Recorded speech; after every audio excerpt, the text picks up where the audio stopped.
mic. They say we can use any, speak A or speak B, doesn't matter, but we need to press. So anyone who wants to speak, please press when you speak. Welcome everyone to this session. It's called Unlocking Collaborative Potentials, Shaping the Future of Research Ethics at CGIAR. And we're not very ethics. My name is Elise Schick. I'm from ILRI. And I would like to first give the room to Steve, who will introduce Ethics and Business Conduct Unit.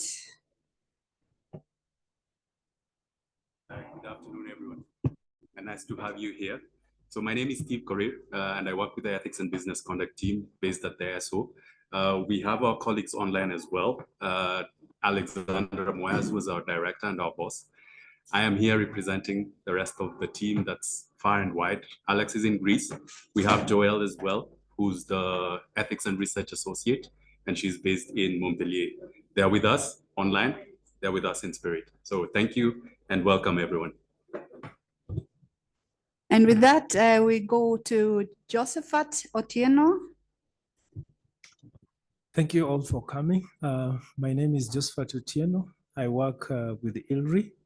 I am in the research compliance unit where research ethics is domiciled, and I oversee that program.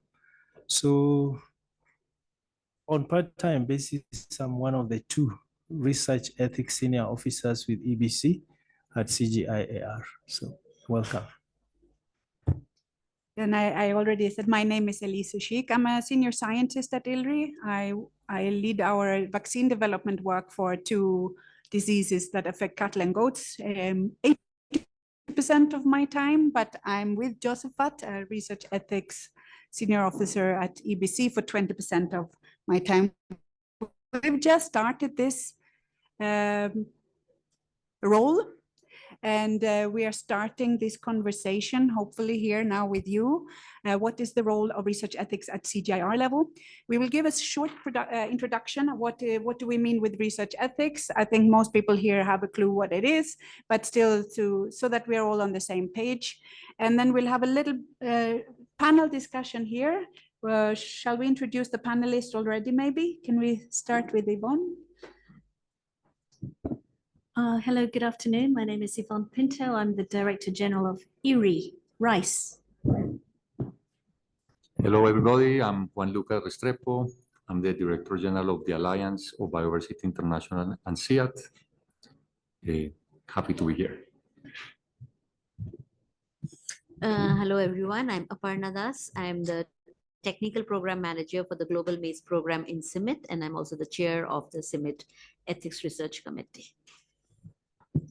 And at ILRI, livestock, ILRI.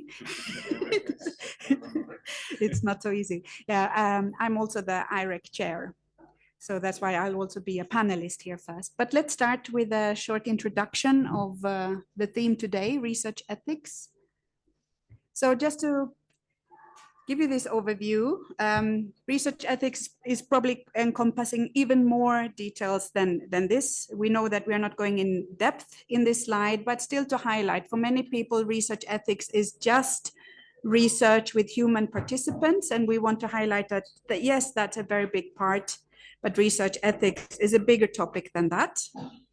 And protection of, I want to go through the different ones a little bit in detail anyway, just to remind you what they are, but not in real detail. So protection of human participants, as you know, you need, there's the general topic of research ethics with human participants, but there are also processes and policies that need to be in place and that need to be implemented. And for human participants, you need institutional review boards or committees. Many of them are called IREC. I know in CIMMYT it's called IREC, at ILRI it's called IREC, Institutional Research Ethics Committee. And there, every project that includes human participants should be reviewed by trained personnel looking at voluntariness. Are we forcing our humans, our participants to participate in our research? We need to weigh benefits versus risks of our research. We need to ensure that we protect confidentiality. And there should be monitoring of the projects happening. Maybe not every project, but there should be ways to monitor and have oversight of the projects and the implementation of the research ethics principles. This is just touching on it. I could talk an hour only on human research ethics, children, involvement in research, etc. We do not have time to go through everything today, but just to remind you. Another one that many people think about when you hear research ethics, many people think about human research, but also animal research. ILRI, of course, does a lot of animal research. It might not be very invasive at all times. It might be asking farmers about how much milk an animal produces, or maybe taking a blood sample, but it can also be more in-depth. There are also regulations and principles that should be followed when animals are included in research. For example, the 3 R's are very, very big in animal research. Those are replace, reduce, and refine. Welcome. And also animal welfare is coming up more and more. How are you enriching the environment? It's not only about you feed the animals. Now we need to be raising the standards of animal welfare. And therefore also you need ethics committees looking specifically at that. And again, monitoring and closing the projects, what has been, have the principles been applied in the project that has now ended. With that, I would like to give the word to Josephat for a while. Yeah, thank you, Elise. And I'm going to highlight a few areas on 2 issues that have not been thought of as part of research ethics, and that is biotechnology and protection of the environment.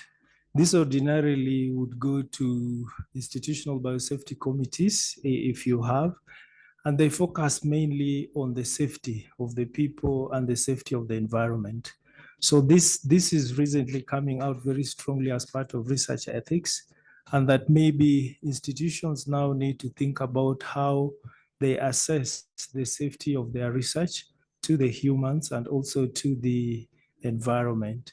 If you're in biotech, things like IP-related issues, access to genetic access and utilization of genetic resources would become very key when you're talking about biotechnology.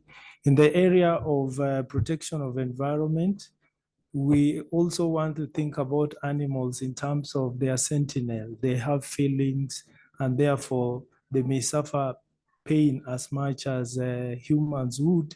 And therefore we need to think of them also as part of the environment. If your research involves use of pesticides, for example, or chemicals, then you also need to think about that upfront.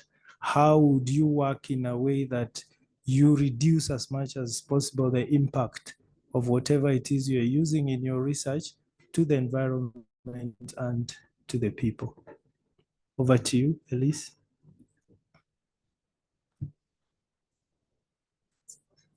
One thing that we all do as scientists, we collect a lot of data. And data management is a huge part of research ethics. It's both human research data. There might be personal identifiable data. How are you anonymizing that? How are you protecting the confidentiality of people that you've included in your research? But at the same time, we have open access. Everything we generate, all the data we generate should be open access. And therefore, scientists need a lot of support in making sure that their data is safe, it is uploaded, it's open access, but still that the confidentiality is protected. Also, data integrity. Is your data actually accurate, consistent, attributable, recoverable, safe? This list could also be longer. We could talk a day just about data management. how important that is in research ethics. I think for today, we can't go much deeper than that. We also have partnerships. We are all working with partners. We have students that we're mentoring. We have a lot of collaborations between centers and with partners outside, national partners, international partners, public partners, private partners. And there's a lot of that is more, we all hear about that. We all get trainings on how to treat our partners, who of course with mutual respect is clear, accountability, sharing knowledge and skills. But also here we need to think about copyrights, patents, IP rights. And I didn't write that here, but confidentiality is again important. If you're now having human participants in your research and you're working with partners, how is the data shared? How are you ensuring confidentiality? Students might also have access to the data that you've collected from human participants. How are you mentoring them, and how are they treating the data that you have collected? So although we are now mapping out all these aspects of research ethics, they're also all interconnected.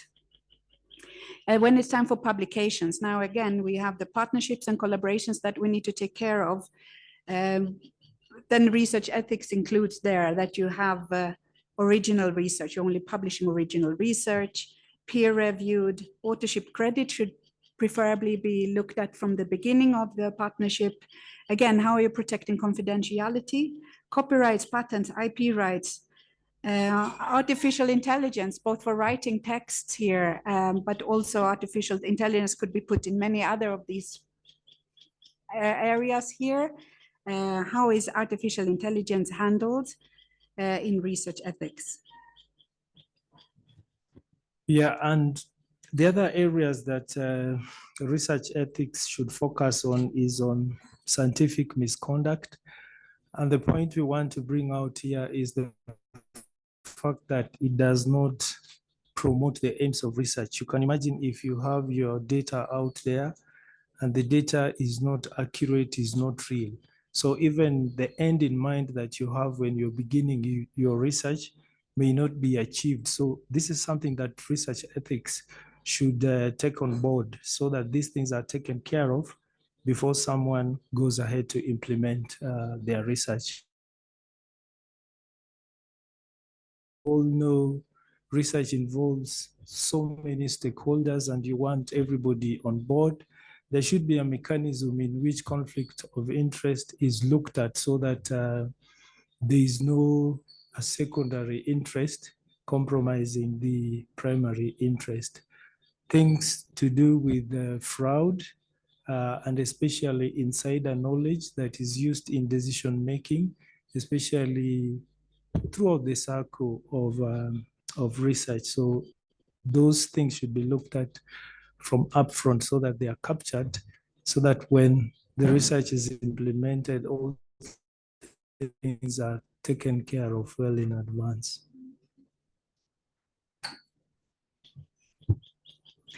So we gave all that not because we want to discuss all those topics in detail today. That's not possible at all.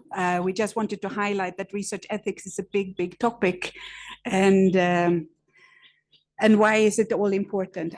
Say that in this room is probably preaching to the already converted. I think you came to this room because research ethics is important, but it can also help to have this list here to remember or to remind those that are not so convinced.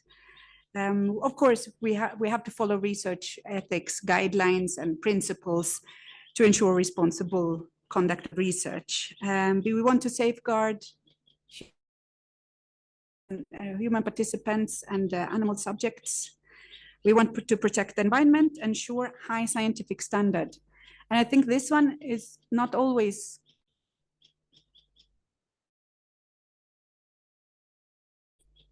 review of your project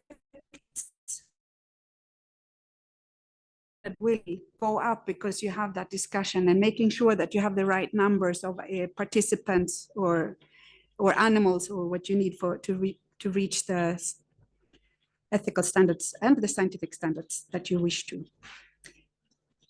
if these points are not enough, it's also to protect your own personal reputation and institutional reputation. I think it's clear to everyone here how, if things go wrong, how devastating that can be for the institute.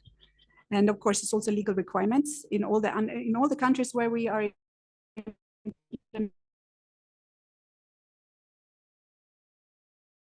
They have different legal requirements. Able to publish your work in high impact journals unless you can show that you've done your ethical research, that you have your permits, that you have your reviews and your approvals. We thought here also it could be interesting to just give the case study. It is made up based on a real case, but it's still not directly a real case. So if there was a there was a study about looking at accidents and the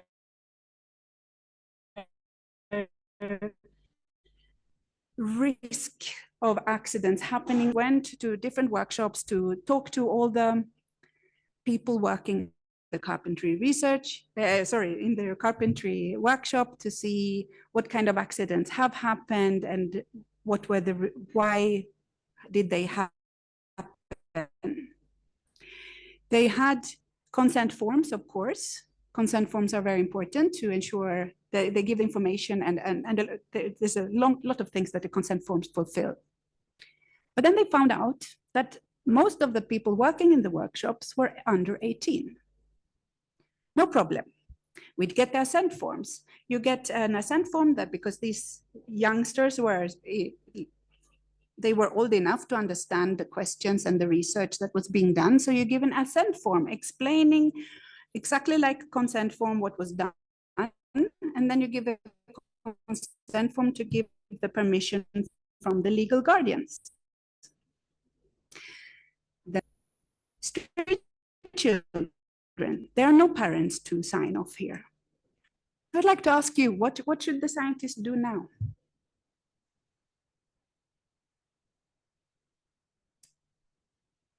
Should they include the children, or should they exclude the children? I'm not testing you. I just think these are the kind of issues that come up all the time when you're doing human research ethics.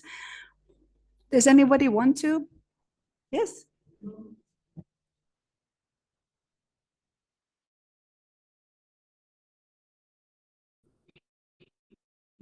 In inclusion in any kind of survey.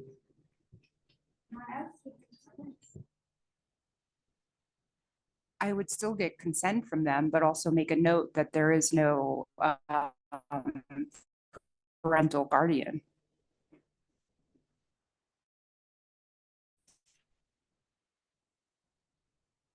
Because there must be a law that guides employment. It's not clear in your case study whether these people were paid or employed or whether they were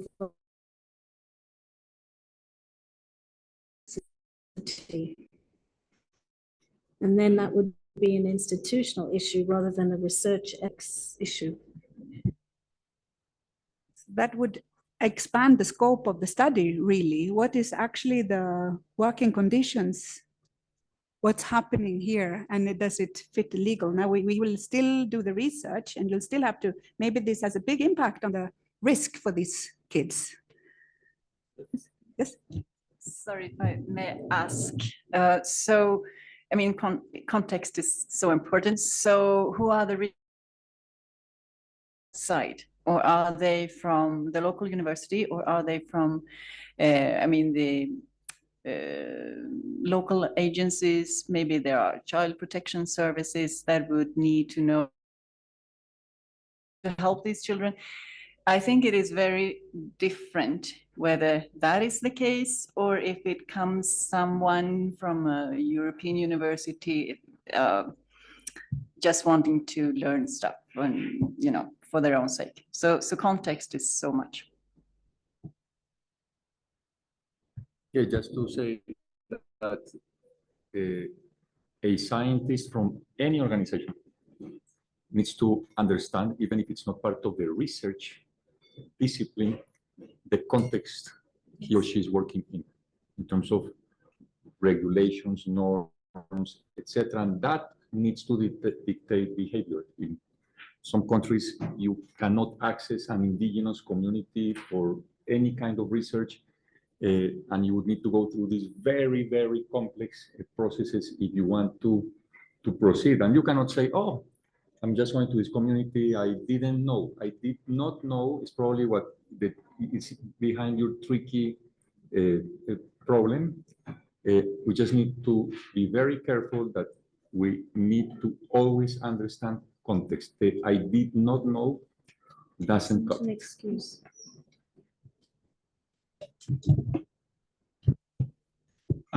Don't put the burden on the scientist. If we can have an ethical review board, that will take then off that burden from the scientist. Because scientists are experts in their areas, and you need experts in every area to be able to support them so that they can do their job in the freedom of mind and where they can excel. If we ask them to do things that are outside of their comfort zone, then it will be very difficult. And the ethical review board could be something like this, a large group with different expertise, or who can withdraw the expertise from outside to get the support needed. I mean, just to add even further color, if these individuals were perfectly legally able to work in a carpentry workshop, there may still be issues related to health and safety. How many nails are they? What kind of work are they expected to do? Do they have the health and safety equipment to enable them to protect themselves? All of these things are all part of any exposure to any situation, but there are different levels at which these awarenesses or responsibilities lie. And that is, I think, quite critical. It's not enough to say everybody needs to know everything. Some people need to know everything, and others need some delegated responsibility. Exactly. You may not necessarily need to know everything, but you need to be covered by an institutional umbrella that you need to go to.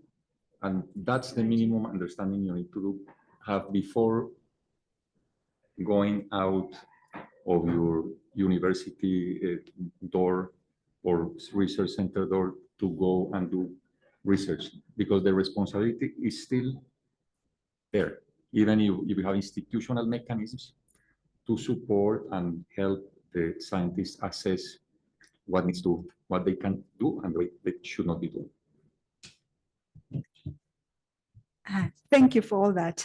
So much coming in, and context. Yes, context is very important, and also local knowledge. I heard that as well. I think that's very important, and that's why it's also so important that your committees, your human research ethics committees, have knowledge about the culture and the country and the area, the society where you are implementing your research. This was based on a real example, but I twisted it quite a lot so that we don't go back to one person. And it was not a carpenter. It was the carpentry. So what they did, the scientists did, is they came back to the committee, and that's where we sat down as a committee and said, so how should we do this now? Because the research is still valid. We can't send these kids and say, you need to go home. Or because this is an opportunity for them. They are able to do work and get food on the table. So you can't disregard that. You can say that they're kind of emancipated because there's no parent there. So this carpentry has now helped them to emancipate themselves and get a living. So we can't disregard them. We cannot exclude them from the research, because then what are we studying here? This is the real life situation. As scientists, we need to look at what is actually happening. In some places, we could have called social security, depending on where you are, the context, the local knowledge. In some countries, that's not going to help these children in any way. So we are studying the situation. So what we did in that situation, we said they can go ahead, but now they have that go ahead. They have that now, that permission from the IREC, that where we have discussed, we've looked at the aspect, the risks versus benefits for these children, and we said to go ahead. in the context, you need the approval. For this case, we needed approval from the carpentry head, the owner of the carpentry, and we said then that one is kind of a legal guardian. We got the permit we got the go-ahead from that person, the consent from that person to interview these children and include them in our study. So they also got the benefits from the study, and we got the real life picture of what's actually happening there. So that was our solution. But yeah, thanks. It was nice to see so much engagement. These case studies are always interesting. Yeah, thank you for that example, Elise. And as you know, we are just beginning the conversation on research ethics at CG level. And we know that there are frameworks that exist within different centers and also at CG level. We have the CGIAR Research Ethics Code, and we know that at center levels, we do have different frameworks. So today we want to have a conversation to get to understand what exists and how do we move forward in terms of research ethics at the 1CG level. And to help us unlock this, we have 4 panelists. And of course, you're also invited to make your contributions. We have Yvonne from ERI, RISE, and we have Juan Lucas from Alliance. We have Aparna Das from CIMIT, and then Elise from ILRI. So just to start us off, because I know you already introduced yourselves, would you please give us an idea of what exists in terms of research ethics at your institutions? I know Juan Lucas would like to leave, so maybe we start with you. Yes, sorry, not only I need to leave, but I think it's better that I start because I want to discuss a bit or present about CGIAR context. Thank you. And then land into research, and I think the flow would probably be a bit better in the conversation. So if you allow Please me. go ahead. Okay, great. Yeah. So ethics is part of a greater term that is called assurance. So in assurance, we talk about risks, we talk about internal audit, external audit. So it's a number of domains, and they're absolutely critical for our business.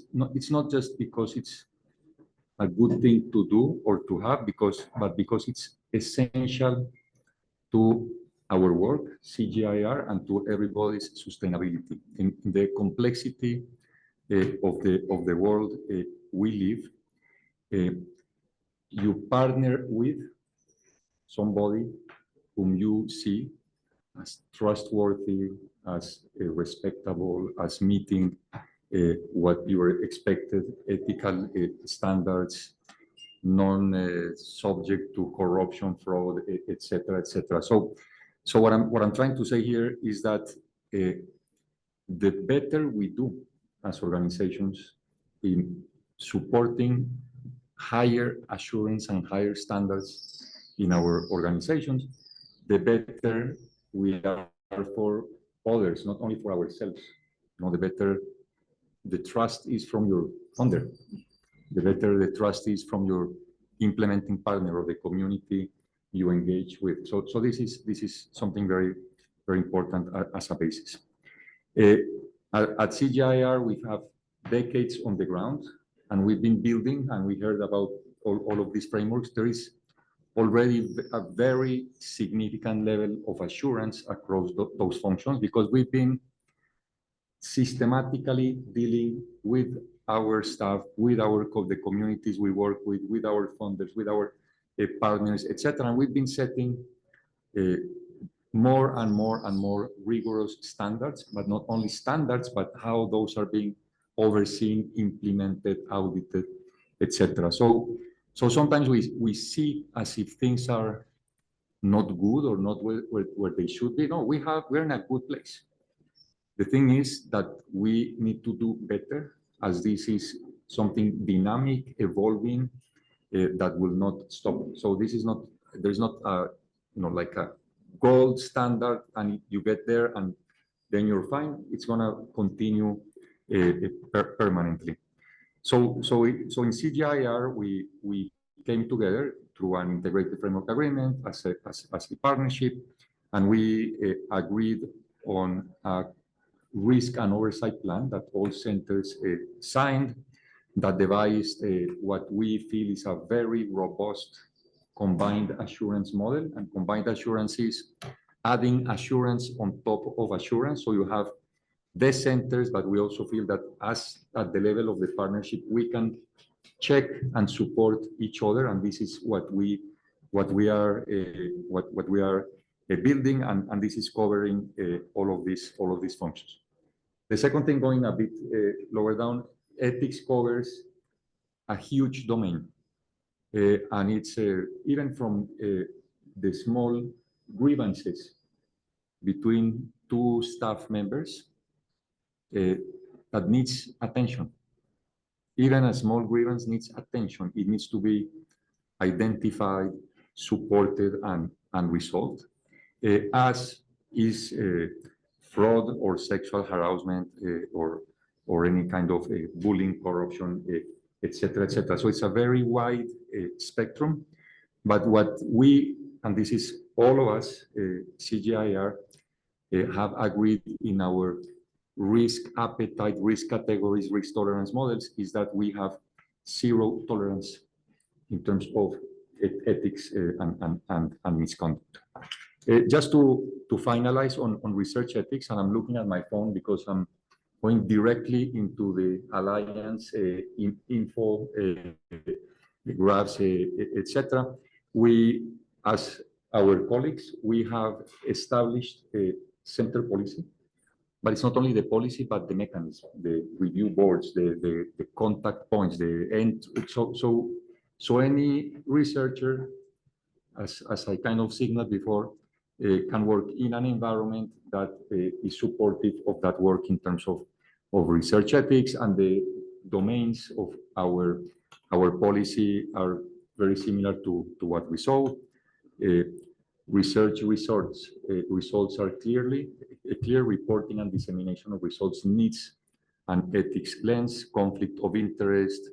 The partnership is absolutely critical. Of course, research involving human subjects is very important in terms of not only respecting them, but there is also justice elements involved.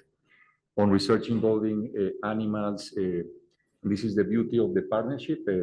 ILRI moved forward, set up standards.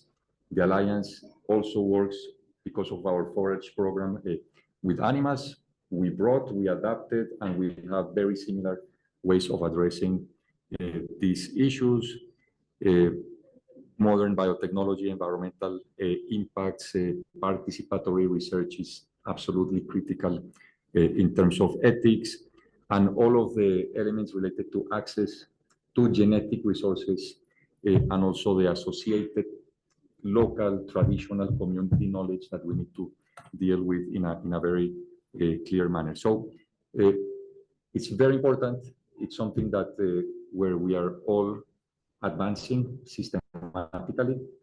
Some lead others. So the ILRI example is fantastic. There is an opportunity there. The Alliance may be ahead in dealing with some ways of working with community knowledge, things like that. So this, again, this is the beauty of a combined assurance. You have strengths evolving at the base of the centers, and you have a way of learning, of training, of making sure that our assurance, including ethics, but not only ethics, moves along over time and makes us the best partner in class. That's what we get from it. Thanks. Thank you, Juan Lucas. Am I allowed to You can elegantly stay. leave? You can still stay, but I would leave love at your to own say, place. because you know, this I've grown become so close to these topics that I just enjoy a lot this conversation. They're very, very central and very useful. Thank you. Thanks and a lot. especially for bringing out the combined assurance approach to research ethics. I think that's very key. Maybe to Yvonne, how is it done at IRI now that we see how important this process is? So I'm slightly fearful that I'm going to repeat what Juan Lucas has said. Well, I'll try and just explain it around certain domains, because you're asking two individuals who look at this from an institutional perspective and an organizational perspective. We have accountabilities at multiple levels. From our perspective, we sit on a global leadership team. That means that we have a responsibility across the entire system. We have a responsibility as the leaders of our institutions. We may, although I don't think that's true of either of us individually, carry out research, and therefore we have individual responsibilities.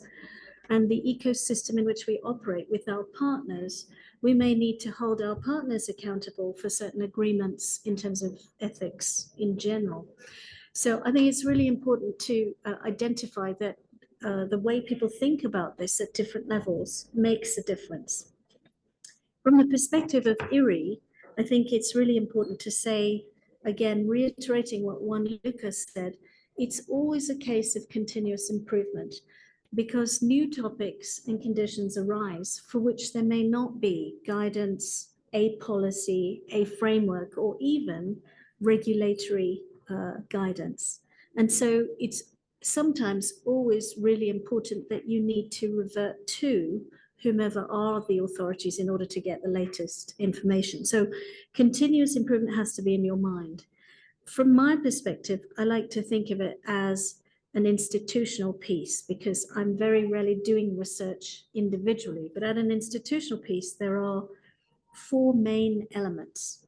So clearly our business is research, and therefore the ethics around that research are important. The second area is how we conduct our business. That means that whatever the business is, there are operational aspects of the business that carry their own responsibilities. Further beyond that is managing risks, which is covered in both domains, both the research and the operational aspects. And then finally, environmental compliance can be anything from our personal footprint to any unintended consequences of either an individual, a project, an institution, or indeed it could be more aspirational. Are there certain targets we're seeking to meet in the way that we behave as an institution? So if I just go into a few details of each of those from the perspective of what you've heard generally. So all of this, and for those of you who work within the CGIAR, it's important to know, we have all given our assurance in writing and in legal terms for this combined assurance. And therefore the risk oversight plan, we are committed to, and we are now obligated to follow that. So it is within our responsibility to understand what it is. So that being said, in terms of ethics that are much more related to research, I would say there are very common things that we need to be responsible for. Simple things like we need to ensure that the results that we produce are followed by the investments we make. So we don't want to be seeing results where we're not making any investments. That raises red flags. We want to ensure that all the research we carried out acknowledges the right people and their contributions, and that they have the right access to resources. That with publications, with projects, with the results that emanate, we need to safeguard against things like plagiarism, the use of AI in terms of generating research reports, and that there is proper recognition in all the publications that we issue as to the roles and responsibilities. But also there is a certain responsibility in the methodologies that we pursue. Now, some of those methodologies have regulatory components to them. You heard a little bit about IP, human and animal experimentation, but there may be also methods such as the use of artificial intelligence. Now, those things require some moral judgment because there isn't the regulatory approval for them. But we do need to learn about them in order to be able to develop the regulatory approval. So generally, we find in the external environment where it is about legal issues, the technologies actually precede the policies and the regulations because they are actually stimulating them. Secondly, the credibility of our research and its independence. I think in terms of business conduct, risk management, environmental compliance, and research, there are always conflicts of interest. And so having opportunities to identify those when they arise, and then of course having the right bodies to address them are important. But I think in terms of business conduct and the ethical elements of those, we are obligated in the way that we do our work to be fair and honest, to be transparent, and to ensure that if there are issues that are raised, so those may be whistleblowing efforts, they may be related to grievances, that we also have policies and processes in place to address those. They may not be related to research. They often will occur in the research environment, but they may be more behavioral. How do we tell the difference? How do we enable managers to make that distinction? And then when it comes to issues of risk, of course, there are lots of things that are at a macro level, which may be within the interest domain of donors because they relate to reporting. But there are all sorts of things that happen at micro levels, such as fraud, mismanagement, misappropriation. And again, these can happen at an individual level. They could happen at a project level. They could happen at a portfolio level. They could happen at an institutional level. They could relate to research or to people, and they could relate to either the generation or the use of data and the security of that data, and indeed the privacy of that data. And when it comes to sort of environmental compliance, we have to ensure that whatever we do, whether it's a policy about health and safety, does not have unintended consequences in its implementation. And that could be also the treatment of our waste products. It could be the responsible management of our chemicals. It could be all of those things. Or it could be, as I mentioned earlier, our desire to meet certain targets. You might say that was an attempt at conserving energy. It may be that we want to reduce our environmental footprint by using solar energy. What is it that we have agreed to, that we need to assure that we conduct responsibly and appropriately? And we have certain, appropriate guidance in place to do it. So I think it's really, really important to, at an institutional level, again, that people who are managing at that level are aware of those things. But I just want to raise a few questions. What is the value of a framework, be it research, individual, organizational, or ecosystem? What is the value of it? How does it support and empower people generally so that they can be successful in the research and at an operational level? And who is it important for? And whose role is it? And where can you get more information? All of these things are things that we sort of overlook when we think about how we do this to the best of our ability. And again, we will never be at 100% because there will be things we will continuously need to improve on. I hope that just gives you a reflection of how we think about it and how we then try and manage it across different responsibilities and divisions. Thanks. Thank you very much, Yvonne. The issues of how research ethics is important come out very strongly, and the need to have a combined assurance. And your last statement on what is the value of the framework, and this is where I want to bring in Aparna and Elise, because they wear two hats. They are scientists, and they are also chairs of IRBs or IREX. I would like to ask you, because sometimes this process is seen as an additional burden. Many people would want to, circumvent it. How then do you think this should be structured in a way that there is value in the framework we come up with, and that people see the value addition that this process brings to the research? And probably how would that structure contribute and make, the CGIAR science programs successful? So yeah, Aparna. Thank you. I think at CIMMYT, the overall framework and the thought process is similar to what Yvonne and John Lucas has said. I would like to specify more on the research ethics, how we are doing it, the operational modality, how we are conducting it. So firstly, I think creating awareness about getting the research ethics approval from a committee, which type of research projects require this sort of a review, was one of the biggest challenge for us, because initially when we started, everyone said we don't do research on human beings, we do on crops, so what is the ethical issue here? But the thing was, we work with the human beings on our research, so we go to them, we ask them questions about different things. We do experiments where we are giving some sort of incentive to them to participate in our surveys, which is again an ethical thing that you would be doing. Are you sort of influencing them to speak on in favor for your research? So there were these things that awareness needed to be created. So the institution, how CIMMYT IREC works is, we have 5 different programs in CIMMYT. We have maize, wheat, the dryland crops. These are the crop programs. We have a genetic resource program and a sustainable agri-food systems program.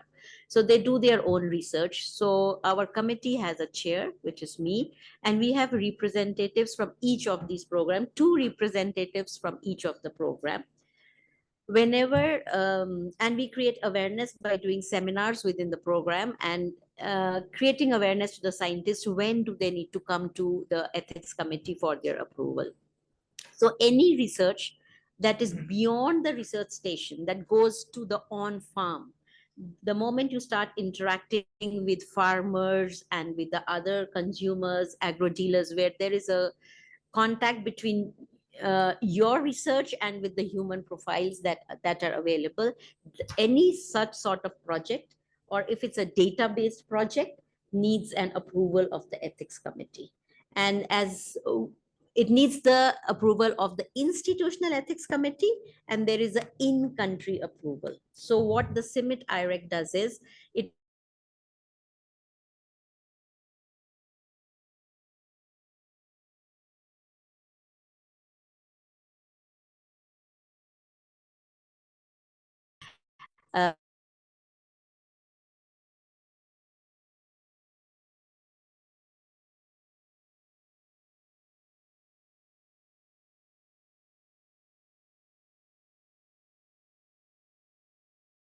gets to the committee so that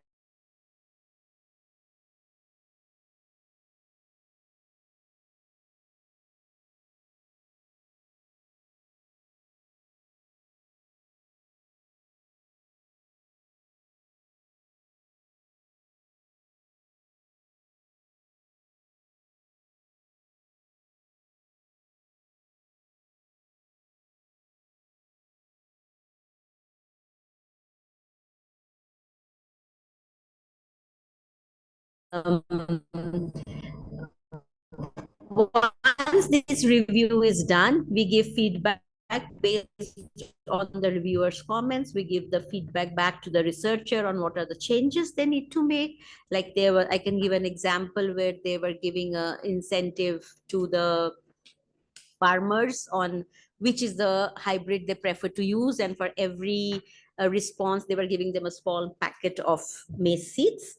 So we had the mind of the farmer, they had to change the modality of their survey, that they would not give it on the onset, but once they have answered every question, maybe as a reward for answering, they would. So it's not captured in the beginning, but only has to be given once they have done it. So these are some small recommendations to then make the necessary changes in the proposal, send it back to the ethics committee, and then a certification is given. All ethics certification is only valid for 1 year.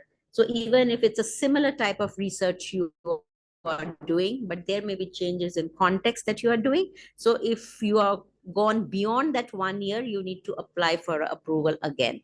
And if it's a very similar project, no changes, there is a fast track process, and then you are given the ethics approval certificate very soon. But this ethics committee in CIMMYT also makes sure that they give the message to the researcher that the country in which they are implementing, this is an institutional approval, the country in which they are going to implement the project, then really need to get the approval for the in-country review. Like for Kenya, ILRI is the overall review approvals that they give. So in CIMMYT, if anybody has to do a research in Kenya, CIMMYT approval is given by the CIMMYT IREC, but then the researcher contacts the ILRI IREC, who further review it once again based on the in-country requirements. There may be some specific in-country requirements for every country, which CIMMYT IREC may not be aware of because we are not studying all the country requirements to a great detail.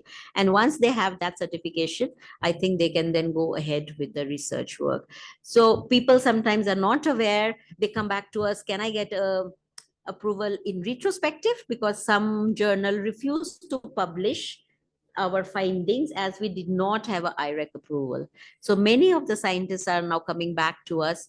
We try to do a retrospective approval, but we don't encourage it. We try to create more and more awareness that people need to do at the beginning of the project, then trying to do a retrospective analysis. So it's something that's really now being considered by all the scientists. The awareness